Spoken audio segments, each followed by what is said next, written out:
شروع اللہ کا نام لے کر جو بڑا مہربان نہایت رحم والا ہے۔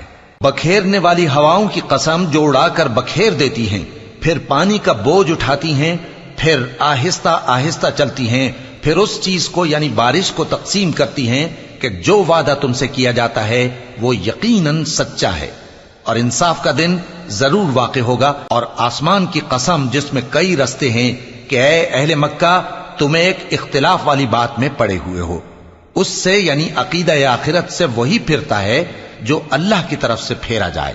اٹکل دوڑانے والے ہلاک ہوں جو بے خبری میں بھولے ہوئے ہیں، پوچھتے ہیں کہ جزا کا دن کب ہوگا؟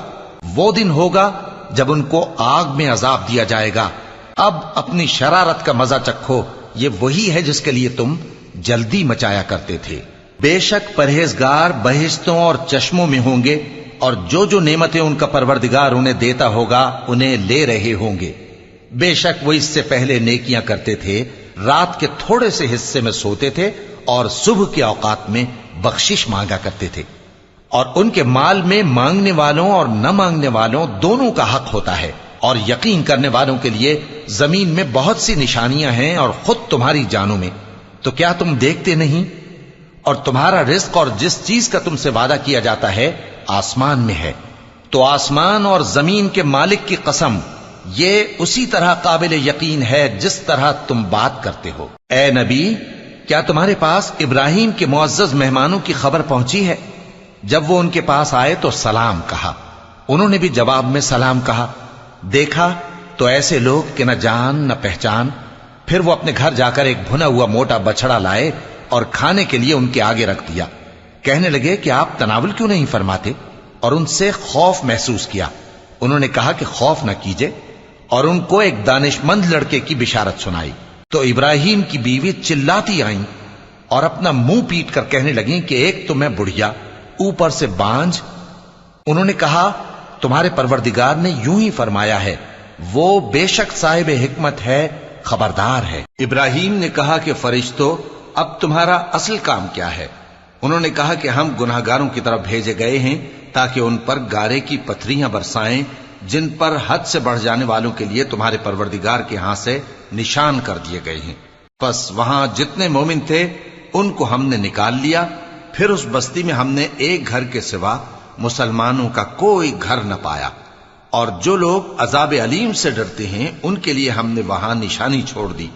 اور موسیٰ کے حال میں بھی نشانی ہے، جب ہم نے ان کو فرعون کی طرف کھلا ہوا معجزہ دے کر بھیجا تو اس نے اپنی قوت کے گھمنڈ پر منہ موڑ لیا اور کہنے لگا یہ تو جادوگر ہے یا دیوانہ۔ تو ہم نے اس کو اور اس کے لشکروں کو پکڑ لیا اور ان کو سمندر میں پھینک دیا، اور وہ کام ہی قابل ملامت کرتا تھا۔ اور عاد کی قوم کے حال میں بھی نشانی ہے، جب ہم نے ان پر نامبارک ہوا چلائی، وہ جس چیز پر چلتی اس کو ریزہ ریزہ کیے بغیر نہ چھوڑتی۔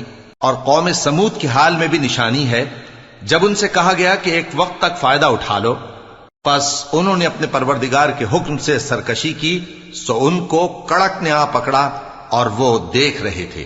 پھر وہ نہ تو کھڑے رہنے کی طاقت رکھتے تھے اور نہ مقابلہ کر سکتے تھے، اور اس سے پہلے ہم نوح کی قوم کو ہلاک کر چکے تھے۔ بے شک وہ نافرمان لوگ تھے۔ اور آسمان کو ہم ہی نے اپنی قدرت سے بنایا، اور ہم کو ہر طرح کی قدرت ہے، اور زمین کو ہم ہی نے بچھایا، تو دیکھو ہم کیا خوب بچھانے والے ہیں۔ اور ہر چیز کے ہم نے دو دو جوڑے بنائے تاکہ تم نصیحت حاصل کرو۔ تو تم لوگ اللہ کی طرف دوڑ چلو، میں اس کی طرف سے تم کو صاف صاف خبردار کرنے والا ہوں۔ اور اللہ کے ساتھ کسی اور کو معبود نہ بناؤ، میں اس کی طرف سے تم کو صاف صاف خبردار کرنے والا ہوں۔ اسی طرح ان سے پہلے لوگوں کے پاس بھی جو پیغمبر آتا تو وہ بھی اس کو جادوگر یا دیوانہ کہتے۔ کیا یہ لوگ ایک دوسرے کو اسی بات کی وصیت کر مرے ہیں؟ نہیں، بلکہ یہ شریر لوگ ہیں۔